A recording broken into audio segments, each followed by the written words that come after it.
अल्लाह के फजल से मैंने जो स्टेटस अवेल किया है इस दावत के एवज खत्म नबूवत की बरकत से, इस तरह का स्टेटस इंसानी हिस्ट्री में बड़े कम लोगों ने अवेल किया होगा। लेकिन मुझसे अगर कोई आके पूछे, मेरे सामने कोई झुकने की कोशिश करे, मेरे पांव को हाथ लगाने की कोशिश करे, तो मैं फौरन डर जाता हूं कि यार ये खुदा क्या सोचेगा मेरे बारे में, खुदा क्या सोचेगा मेरे बारे में, खुदा क्या सोचेगा मेरे बारे में।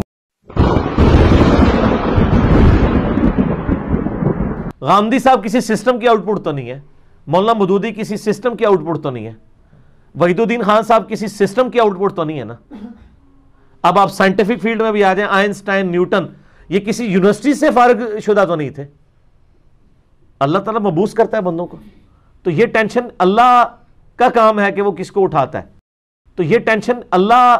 का काम है कि वो किसको उठाता है, तो ये टेंशन अल्लाह का काम है कि वो किसको उठाता है।